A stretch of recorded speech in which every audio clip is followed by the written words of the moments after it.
En ce lundi, je déclare la bénédiction sur ta tête au nom de Jésus. Reçois la grâce d'obéir à la voix de Dieu et de lui rester fidèle tout le jour de ta vie au nom de Jésus. Puisque tu vas obéir à Dieu, je déclare toutes les bénédictions de Deutéronome 28 sur ta vie au nom de Jésus. Toi qui m'écoutes en ce premier jour de la semaine, je déclare que tu seras béni dans la ville et tu seras béni dans le champ au nom de Jésus. Je dis, tu seras béni à ton arrivée et tu seras béni à ton départ. L'Éternel te donnera la victoire sur tes ennemis qui s'élèveront contre toi au nom de Jésus. Ils sortiront contre toi par un seul chemin. Ils s'enfuiront devant toi par 7 chemins au nom de Jésus. L'Éternel ordonnera la bénédiction d'être avec toi dans tes greniers et dans toutes tes entreprises au nom de Jésus.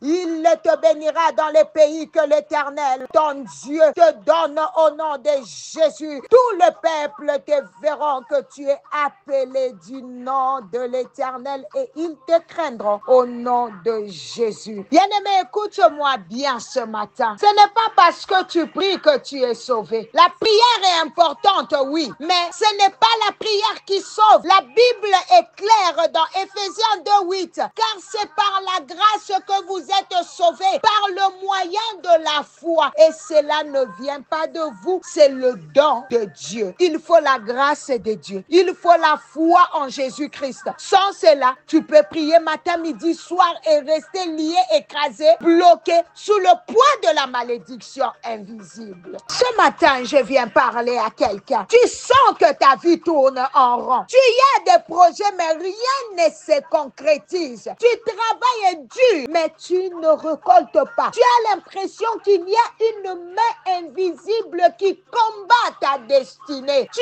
es dans la confusion. Même avec ton intelligence, ta bonne volonté, tu ne sais plus quoi faire. Certains ont de l'argent dans leur compte, mais aucune paix intérieure. Tu regardes cet argent, mais tu ne sais pas quoi en faire. Tu avais des idées quand tu n'avais rien. Une fois l'argent entre tes mains, tout disparaît de ton esprit. C'est comme si un esprit venait effacer tes plans. Ce n'est pas normal. C'est un signe de malédiction. L'argent devient un piège, pas une bénédiction. Tu as de l'argent, mais tu deviens nerveux. Tu n'arrives plus à rester à la maison. Tu as besoin de sortir, de dépenser. Tu fais des achats inutiles. Tu deviens généreux sans sagesse. Tu distribues sans raison. Tu dépenses jusqu'à ce que tout soit fini et là, tu retrouves la paix. Bien-aimé, ce n'est pas de la générosité. Ce n'est pas la liberté. C'est une malédiction qui se manifeste à travers tes attitudes. Il y a des gens, quand ils n'ont rien, ils vivent tranquillement. Mais dès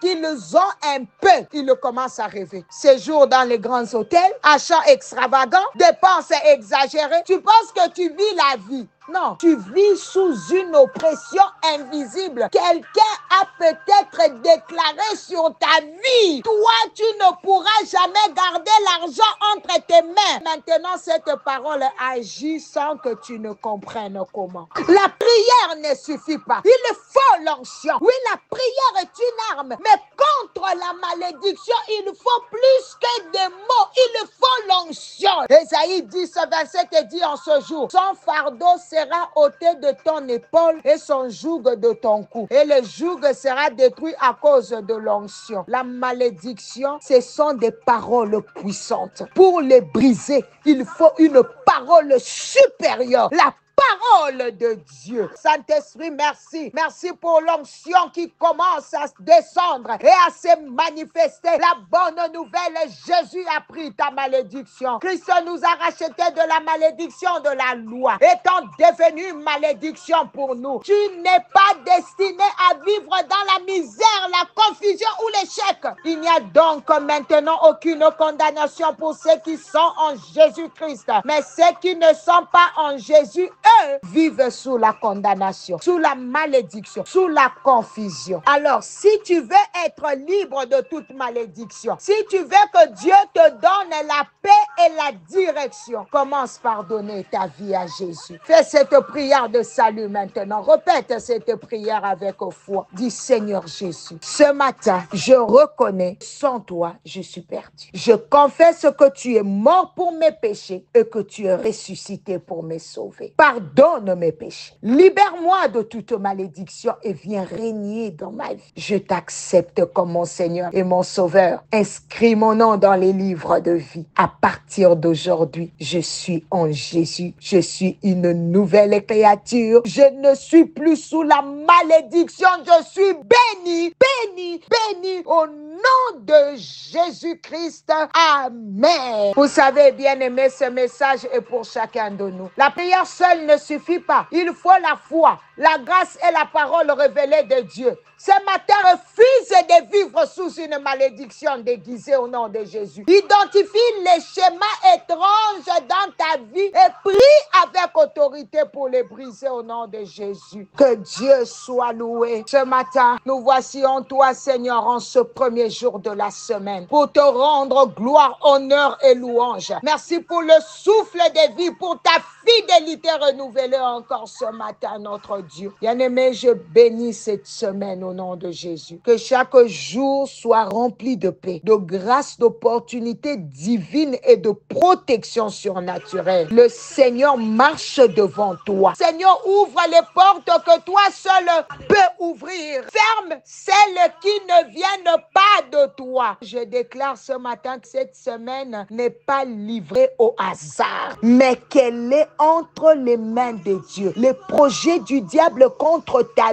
vie seront confondus et le plan de Dieu s'accomplira avec puissance. Je déclare la faveur divine dans les lieux de travail, à la maison, dans les études, dans les affaires, dans les projets, dans la santé, dans nos relations. Père, remplis cette semaine de témoignages. Nous refusons la stagnation, l'échec, la maladie, la confusion, la peur, et nous embrassons la victoire, la joie, la paix et la provision divine. Merci pour le mois de juillet. Nous savons que ce mois est prophétique, un mois de relèvement, de restauration et de percée. Au nom de Jésus, nous sanctifions cette semaine et nous marchons dans la lumière de ta parole. In Jesus' mighty name I've prayed. Amen. Que mon Dieu vous bénisse. C'était bien l'humble servant de l'Éternel, Maman Nathalie Lukula, par la grâce de Dieu. On se reconnecte demain. Bon début de semaine à tous. Bye bye.